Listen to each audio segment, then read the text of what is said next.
Setelah hampir 10 hari lamanya tidak mengupdate informasi kepada Anda, akhirnya alhamdulillah saya bisa berkesempatan lagi untuk memberikan informasi. Ya, karena di akhir-akhir ini selama 9 hari ke belakang, ya kami para pendamping sosial program Keluarga Harapan disibukkan dengan adanya ground check, ya, survei turun ke lapangan untuk masyarakat yang datanya ini berada di data tunggal sosial ekonomi nasional atau DTSEN atau DETSEN.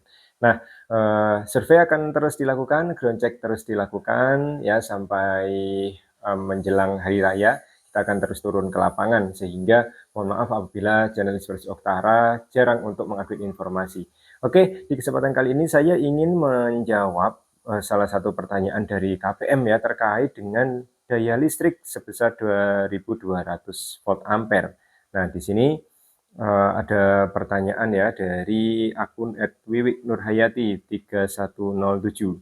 Oke, di sini ditanyakan, Mas mau cerita sedikit, di rumah ada listrik daya awal 1300 watt atas nama ayah saya penerima ya KPM. Sebelahan sama rumah kakak saya. Jadi listrik kakak saya masih numpang barengan. Terus kakak punya usaha frozen food di rumah, jadi listriknya nggak kuat. Terus sama kakak dinaikin jadi 2.200. Tapi dari segi ekonomi sendiri-sendiri, dan ayah saya tidak tahu kalau akan berdampak begini. Dicabut segala macam bantuan jika listrik dinaikkan daya. Apakah ada jalan keluar, Mas, untuk ayah ibu saya bisa dapat bantuan lagi? Karena dari segi ekonomi memang prasejahtera, rumah aslinya tanah numpang, hanya izin mendirikan bangunan. Pernah ke PLN juga untuk urus tapi tidak bisa katanya,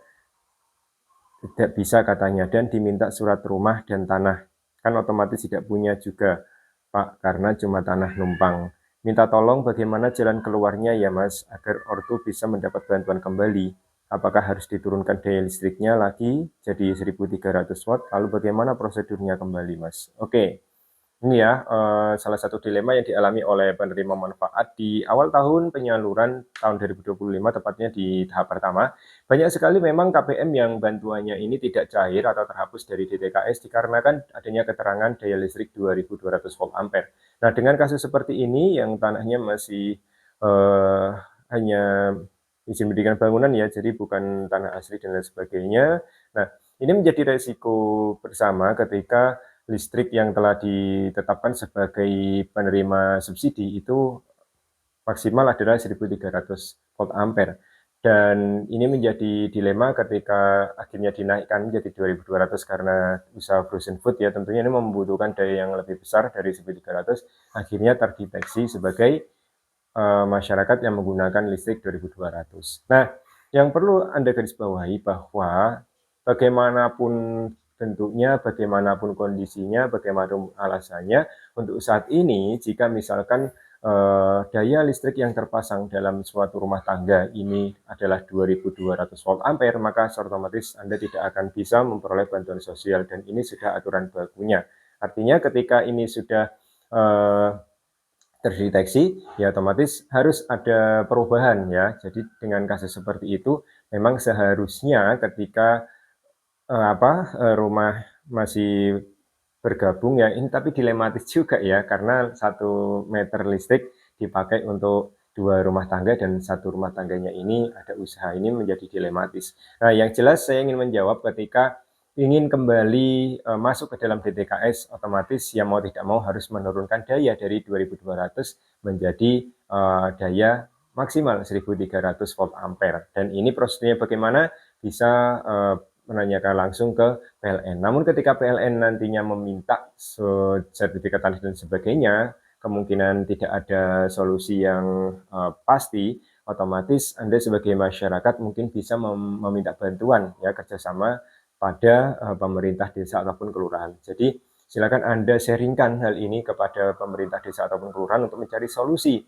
Ya, biasanya ketika jalurnya melalui pemerintah desa ataupun kelurahan, yang tentunya nanti akan dibantu oleh pemerintah kecamatan, ini biasanya akan menemukan solusi yang terbaik untuk mengurus bagaimana cara menurunkan daya yang ada di PLN seperti itu. Dengan kondisi yang memang tidak ada sertifikat tanah dan sebagainya. Ini insya Allah untuk pihak PLN tentu akan ya tidak, ibaratnya tidak terlalu kaku ya dalam segi aturan ketika Anda mengurusnya mungkin bisa dibantu dalam hal ini dari perangkat desa atau kelurahan, atau juga dari kecamatan bisa membantu untuk melakukan intervensi terkait dengan penurunan daya listrik seperti itu. Yang jelas sekali lagi 2200 volt ampere itu adalah aturan baku bahwa yang namanya masuk ke dalam DTKS dan punya daya listrik sebesar itu, maka otomatis tidak bisa ya, tidak layak memperoleh bantuan sosial. Nah, jadi solusinya harus diturunkan dayanya kembali, seperti itu ya.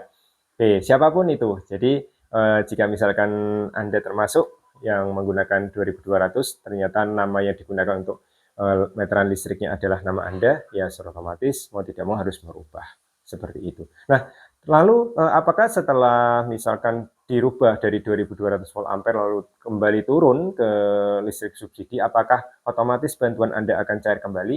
Ini tentu menjadi jawaban yang tidak bisa dipastikan. Jadi, jika misalkan dari 2200 Anda kembali menjadi listrik subsidi, ini tidak serta-merta bantuan Anda langsung bisa cair. Kenapa? Karena dalam setiap periode penyaluran ada kuota yang kurang dan ini dipenuhi oleh mereka yang ada di DTKS. Misalkan katakanlah 10 orang ya penerima di kampung Anda. Lalu satu orang ini terdeteksi listriknya 2200 volt ampere, maka 9 orang yang cair dan satu orang ini diambil dari validasi base system ya yang ada di DTKS.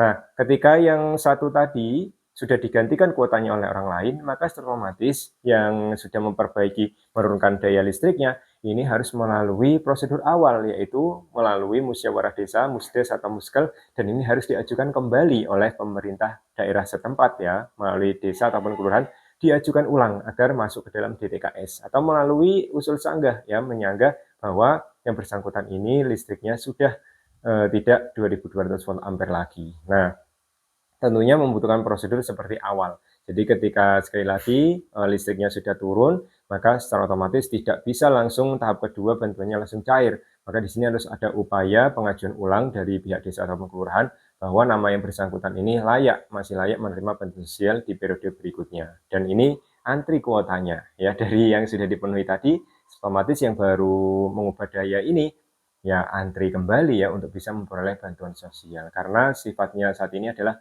validasi by system. Kuota kosong langsung diisi oleh mereka yang tervalidasi melalui sistem seperti itu. Baik, semoga informasi ini bisa menjelaskan kepada Anda dan semoga bermanfaat. Terus semangat, dan bagi yang listriknya 2200, misalkan Anda masih berkesempatan untuk mengubah, silakan mengubah melalui prosedur yang sudah ada. Jika tidak selesai ketika Anda mengurus sendiri di PLN, silakan Anda sharing dengan pemerintah daerah setempat, seperti itu.